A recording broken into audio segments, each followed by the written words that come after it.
Well, good afternoon, my friends. I thought we would start our little Hardanger stitch along today.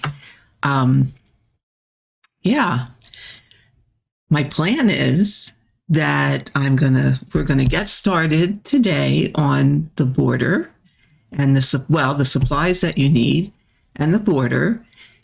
And that way, after the first of the year, we can look at about maybe every 2 weeks doing a square. And that way, till the end of 2023, you should have a finished Hardanger sampler. Would that not be awesome? So that's why we're here today. And I hope that all of you will enjoy stitching along with me on this. I will link the chart in the drop-down box of this video. Everyone will have to purchase their own chart if they want to stitch this along with me. Not required to stitch along with me, but should you decide to, you can get the chart, get some fabric, get some pearl cotton and all of that good stuff, and join me. And hopefully before the end of 2023, we'll have a finished sampler.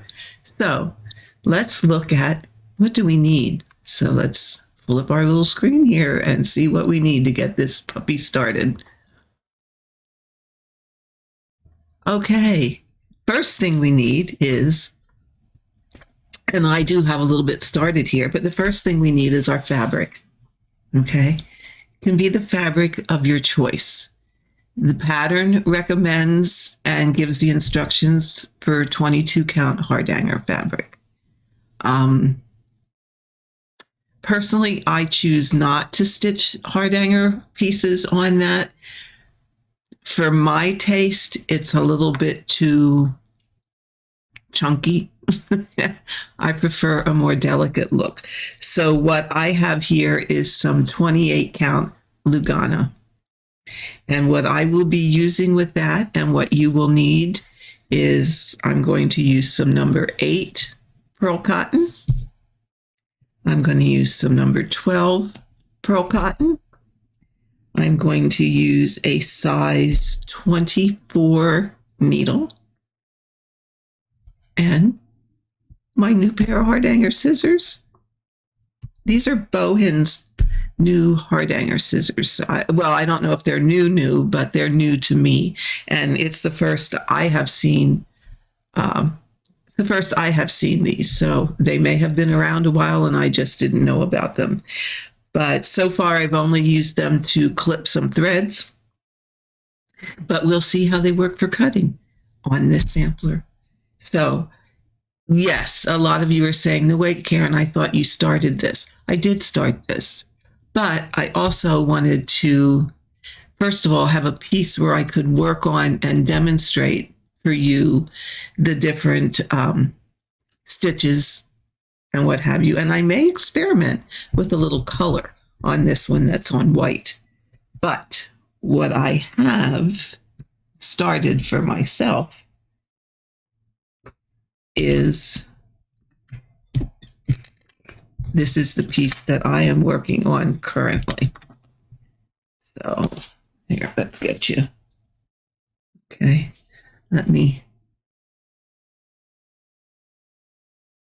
There you go. So that's how far I am at this point. So I'm a little bit ahead of what you folks would be, but this is something I will take along to appointments and what have you. So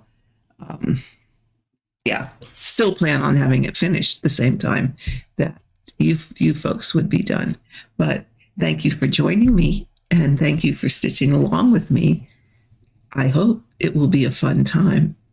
So what I thought we could work on a little bit ahead of time before we start actually doing the blocks is this 4-sided stitch border. Now, you're asking me, if I don't want to do it on 22 count Hardanger fabric, how do I know what size piece to get or to cut? How much fabric do I need? Well, here's what you do. Let me go back to this one. Across the top, let me come in a little bit. Here we go. Across the top, you're going to need 62 four-sided stitches. Okay, 62. Well, Karen, you tell me that, but that still doesn't tell me how wide my fabric needs to be. Well, here's what you do. We know that a four-sided stitch is over 4 fabric threads. Okay, and I need to go over 4 fabric threads 62 times. So what does that mean? Well, that means that we take 62 times 4, and we come up with 248 threads. Now you go, oh, good Lord, I don't want to sit here and count 248 threads. So now, whatever fabric you choose, whatever count that fabric is, you take 248, because that's the number of threads it's going to need across the top, the width, and you divide it by your fabric count. Okay? That will give you then the number of inches. Because if you're using 28 count, then 28 into 248 will be the number of inches, because we know there's 28 threads in an inch. So then you can just measure whatever that result is and add on for your borders. So that's the width. What about the length? Well, I don't have the whole length done on this. As you see, I was kind of working my border as I am working my blocks. But you need, for the length of this sampler, 102 four-sided stitches. 102. So you do the same thing for the length. You take 102 times 4 and divide it by your fabric count. And that will tell you how long a piece that you need. Now, my piece happens to be, because I added the borders in, my piece happens to be 18 inches long by, I always cut a little bit extra. I have it 13 inches wide. So it's 13 inches this way by 18 inches this way. That gives me an elegant sufficiency of a border. And this particular piece is being done on 32 count. Okay, 32 count. I've cut my fabric 13 by 18. Elegant sufficiency of border. Some people stitch all their Hardanger in hand. That's okay. Some people want to use a hoop. Depending on what stitches I'm doing, I will put it in a hoop. Okay, so that gives you for 32 count. I really don't remember what it was for 28 count, and it's easy enough to figure out. You already know now, because I told you it's 248 248 threads wide by 408 threads long. Divide those numbers by your fabric count. That tells you how big a piece you need. Now, before we start, let's talk a little bit about a hoop. Oh, I didn't bring my plastic hoop over here. If you are going to use a hoop for your Hardanger,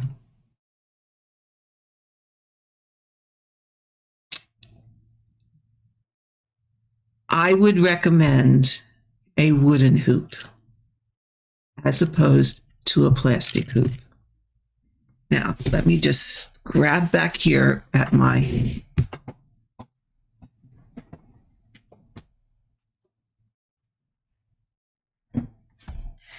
a plastic hoop, and let me tell you why. Okay, here's my plastic hoop. Years ago, they didn't have this, but these newer plastic hoops, as you can see, have this little wedge. Okay, so that when you put your fabric in the hoop, of course it says this side, you can't see it, but it says here this side up. So that when you put your fabric in, you're putting this underneath. You're having to open this all the way up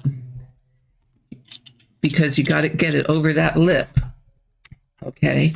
And it's that lip that holds your fabric tight because see, that lip is above. Now, when you're doing Hardanger, normally in counted cross stitch, we say, okay, it's not that big a deal. Your stitches are going to pop back up. Well, in Hardanger, they are probably going to pop back up also, but you could really squish them. So if you do not have a wooden hoop, and they are a little bit more pricey than the plastic hoops, and I realize everybody has a budget and you have to get the things that you can afford to get. If you need to use a plastic hoop, instead of putting it that this lip is on the top, use it with the lip on the bottom. That way, it's not going to distort your stitches. So if you put it on, put the lip side down, put that under your fabric. You don't have to open your hoop as far. And put the lip side down. Now you see you aren't pinching that fabric in there. Is it going to work loose? Yes. However, if you're like me and you prefer to do your Hardanger with the sewing method, you don't really want it drum tight. You want it so that you can manipulate your thread, your fabric, to be able to sew. Okay? If this is too tight, you can't do this. And for me, putting it in a hoop is really just a means of wrangling the fabric. Okay? So if you need to use a plastic hoop, use it the wrong way. Okay? If you need to use a wooden hoop, if you can use a wooden hoop, you still don't want it. For me, I don't like it drum tight. I just like it that it's wrangling the fabric and I can manipulate it to do what I need to do. The other thing is, when you're using a hoop, you can, if you want, and it is recommended, to wrap the inner hoop with either some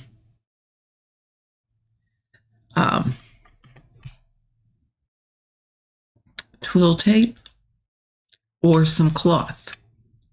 Like take some muslin and cut it in strips and wrap it, because that helps to hold your fabric tighter if you need it tight. It also gives a bit of a cushion for your stitches. Okay. The other thing about a hoop is it's recommended to not have a hoop larger than the size of your hand. Really, I ask? Yes, not larger than the size of your hand. Reason being, you are then able to feel everything that's going on the back. How many times have you tried stitching with a larger hoop? Okay. cross stitch or whatever, and you kind of have it nestled against you, and you're holding it like this, and you're stitching one-handed with it. You're holding this, you're stitching one-handed. It's too big, it's huge. You don't have it in a stand, but it's huge, and you're doing this. How many times have you ended up with knots that you didn't know you had until you went to end that thread? Because you can't feel them. So a general rule of thumb is no matter what you're stitching in a hoop, unless of course you have it on a stand that you're working two-handed, the general rule of thumb is you don't want a hoop larger than the size of your hand. Now, does that mean you have to move it more often? Sure it does.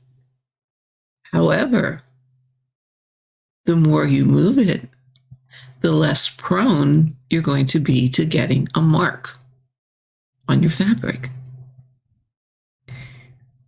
Yes, hoops will put an indent in your fabric, but truly what causes hoop marks is the oils from your hand getting on your fabric. So A, you want to wash your hands, and B, the dust or dirt in the environment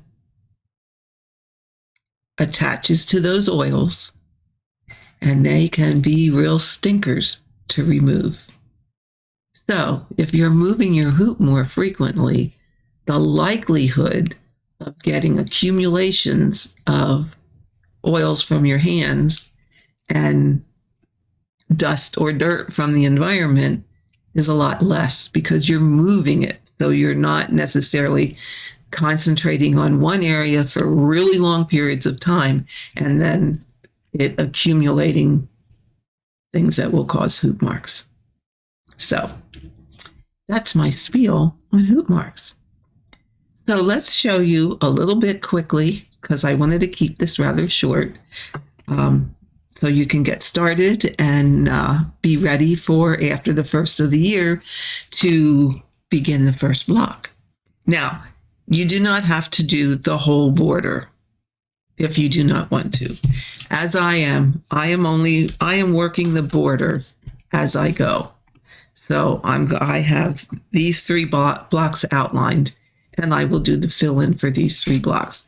Then I'm going to go down here and do the next row. Then fill in those 3 blocks.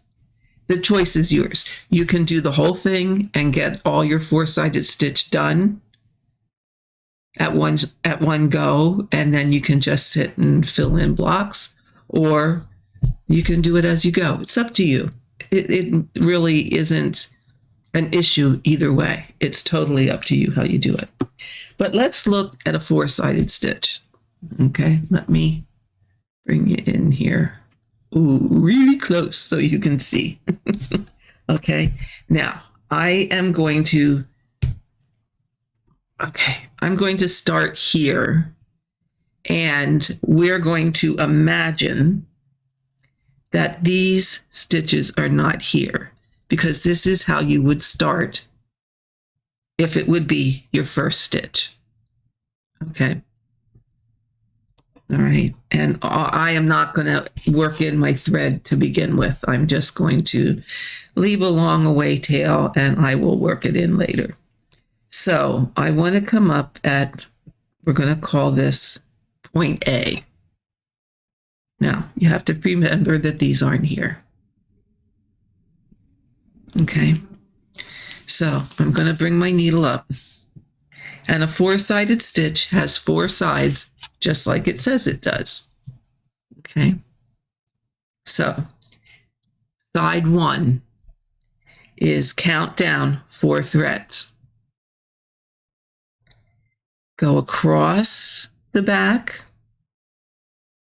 and count over 4 threads. Okay, so now you have made side number 1. This can be done as just a stitch that lays, or it can be done as a pulled stitch and create some holes. Side 2 is you go down where you came up for stitch number 1 and you count out 4 threads from where you went down. Okay, so that makes side 2. Side 3, you're going to go down in the bottom of that first stitch, come up in that top corner, and that completes the 3rd side. And now the 4th side of your first 4-sided stitch becomes the first side of the 2nd. Okay, it sounds a little confusing, but once you do a couple, it makes sense. So we're going to go down in the bottom. We're going to come up 1, 2, 4 threads away from up here.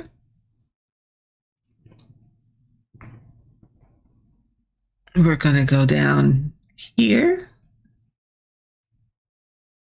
And we're going to come up 4 threads away here.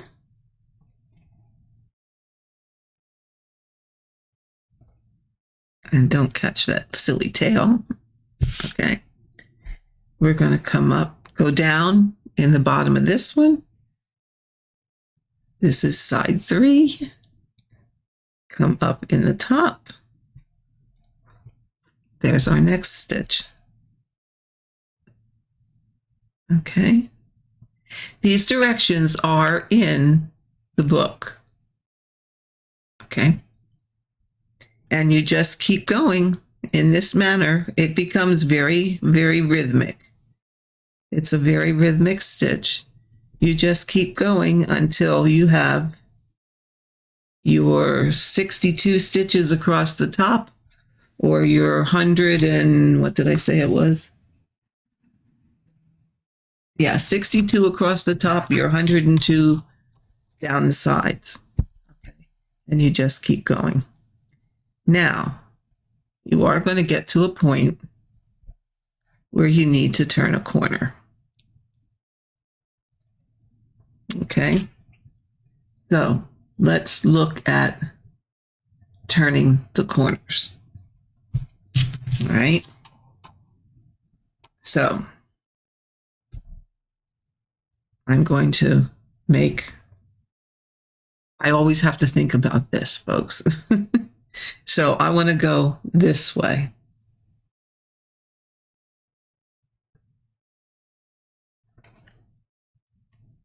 So I'm going to complete here.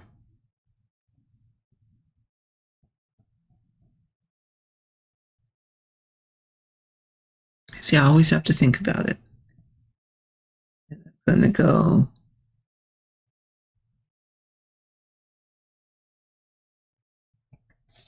all right. Wait till okay. Let me do this one yet. 19.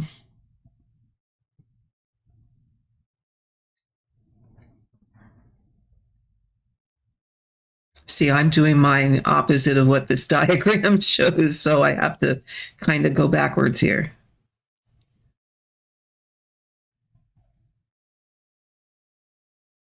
Okay, I'm going to go this way. Then I'm going to go this way. Oops. Okay. So I completed here. From here, I went up to here. Okay. So when I went down here, I came up here. Sorry. When I went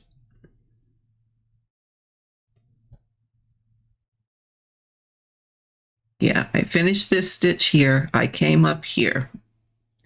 Now I'm going to go down here and come up over here.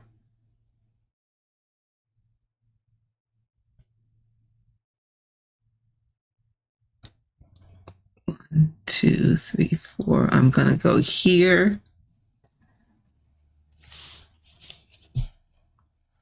I'm going to, whoops, sorry, I keep getting out of your frame here. I'm going to go down in the top of this one and come up in that one.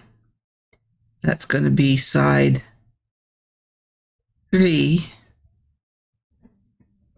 And now I'm going to turn my fabric, and I can just keep going this way.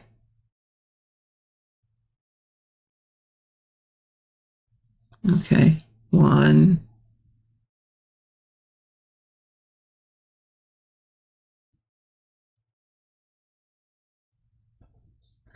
Hold on, I counted too many threads.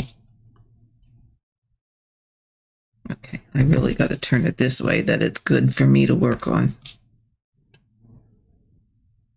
Okay. This is sometimes when a hoop comes in handy. So I went down here. I'm going to come up over here. And I'm just going to continue on as what I had been doing. And you will find that you will manipulate your fabric in the manner that works for you. Turning the corners is pictured in the pattern book. Okay, so that you can just follow the diagrams. It is pictured in there. So, but I just did want to show you how easy it is to do a 4-sided stitch, and it really is kind of relaxing, rhythmic work. It's actually a good stitch to do when you're watching TV, because once you get the sequence down, the sequence doesn't change. Okay? So that's our 4-sided stitch. Where is it? There it is. Sorry about that. That's our 4-sided stitch. So you can, as you wish, either do the whole thing over the whole sampler, or just do as I did and work it as you do the blocks. And that will at least get you started. And we will, like I said, every other week, my plan is to come on and demonstrate the next block, so that it's 15 blocks. So by the end of about 30 weeks or so, we should have a completed sampler. Now, the other thing is, you may ask, or you may be thinking about and asking, is this block here is going to have some cutting and wrapping in it. Since everything is finished within this section, you can cut and wrap a while if you want to. You do not have to save that until the whole sampler is done. Each block can be completely finished when you finish the surface stitching. You can go ahead and cut the block. I just thought I'd wait till I have all 3 of these done, and then I will do the cutting and the wrapping for all 3. Then I'll move to the next row and complete those and do the same. Okay, but that's up to you. That's your preference. This is a stitch at your leisure. There is no time limits on this. I'm just going to put out the videos about every 2 weeks to move along. My plan is, this is my take along to office visits to work on at that point, because it's an easy carry with you technique to do, and it doesn't require a lot of supplies. It just requires your thread, a needle, and a scissors, and a hoop if you just decide to use a hoop. So with that, my friends, I will be back with the next part of this stitch along in about 2 weeks. And I hope all of you have a very, very Merry Christmas. And I will see you next year. Bye for now.